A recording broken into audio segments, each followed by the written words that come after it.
Diarrhoea जो हम बहुत कॉमनली आजकल ऑब्जर्व कर रहे हैं, शायद आप लोग भी ऑब्जर्व कर रहे होंगे आपके आसपास के एरिया में कि हर घर से नेक्स्ट घर में कोई ना कोई पर्सन जो है वो डायरिया से सफ़र कर रहा है।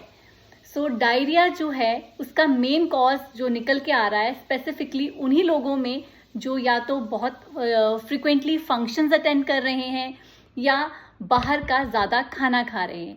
और इसका मेन कारण जो है वो है कंटामिनेटेड वाटर। जी हाँ, जो गंदा पानी होता है उसकी वजह से डायरिया की जो है ये बीमारी हो रही है और हम भी पर्सनली भी इस चीज़ से सफ़र कर रहे हैं। रिसेंटली हम भी एक फंक्शन को अटेंड करके आए और उसके बाद हमें भी यही जो है प्रॉब्लम फेस करनी पड़ी। तो मुझे लगा कि शायद मैं अपने कुछ व्यूज़ और कुछ एक्सपीरियंसेस आपके साथ शेयर करूं कि हमें किन चीज़ों को अवॉइड करना है। और अगर हम डायरिया से ग्रसित हैं, डायरिया की बीमारी अगर हमें हुई है, ये बहुत बड़ी बीमारी नहीं है बट फिर भी अगर डायरिया से हम सफ़र कर रहे हैं तो उसको जो है ओवरकम करने के लिए हमें क्या क्या चीज़ें अपनानी चाहिए, क्या क्या सावधानियां बरतनी चाहिए। तो डायरिया का जो मेन कॉज जो मैं पहले भी बता चुकी हूँ वो है कंटेमिनेटेड वाटर। तो आप प्लीज़ कहीं भी बाहर जाते हैं अपना घर का पानी लेकर जाइए। बाहर के पानी, इवन जो बॉटल वाली वाटर होता है ना, उस पर भी आप रिलाई नहीं कर सकते। अपना घर से बॉयल करके वाटर लेके जाइए, बेस्ट है। या हमारे घर में जो भी फिल्टर है, बट फिल्टर की भी सर्विसिंग टाइम टू टाइम होना बहुत ज़रूरी है। ये नहीं कि एक फ़िल्टर जो चल रहा है और उसको वो सर्विस मांग रहा है कुछ टाइम से, बट हम उसी का पानी यूज़ कर रहे हैं, तो हो सकता है उसमें भी कुछ कमी हो। तो बेस्ट ऑप्शन है बॉयल वाटर, या अपने जो भी फिल्टर है उसकी टाइम टू टाइम सर्विसिंग कीजिए। बाहर के पानी को बिल्कुल भी मत ग्रहण कीजिए वरना आप ग्रसित हो जाएंगे इस डायरिया की बीमारी से।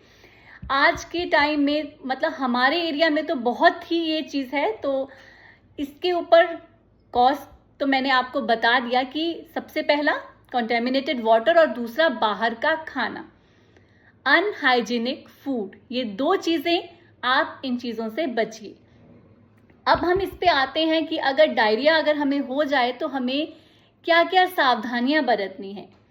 सावधानियां बरतने के लिए सबसे पहला उपाय ये है कि आप ORS लीजिए। वाटर इनटेक जितना ज़्यादा करेंगे ORS की फॉर्म में, वो आपको आपके जो मिनरल लॉस है उसको मेंटेन करके रखेगा।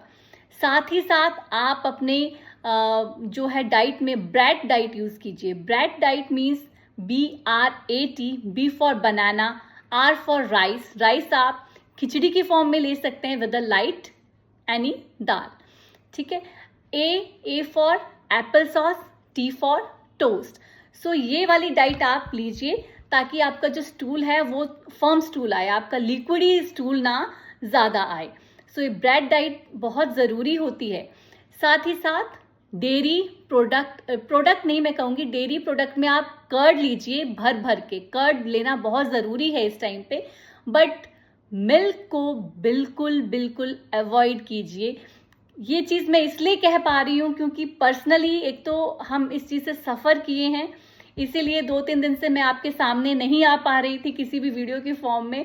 और दूसरा कि being a wife of doctor तो थोड़ी बहुत नॉलेज उनसे मिल जाती है, तो वो आपके साथ शेयर करना मुझे अपना फ़र्ज़ लगा कि आप सबके साथ ये चीज़ शेयर करनी चाहिए। जब हम इधर उधर की बातें आपके साथ शेयर कर सकते हैं तो ये एक बहुत इम्पॉर्टेंट चीज़ है, ये भी आपके साथ शेयर होनी चाहिए। अब मैं दिखाती हूँ ये बुरांश के फूल जो मैं लेकर नहीं आई थी, मेरी भाभी ने बड़े प्यार से मुझे दिए थे। इसकी चटनी मुझे बनानी थी बट हम इस तरह से बीमार हुए कि बेचारी ये चटनी भी नहीं बन पाई।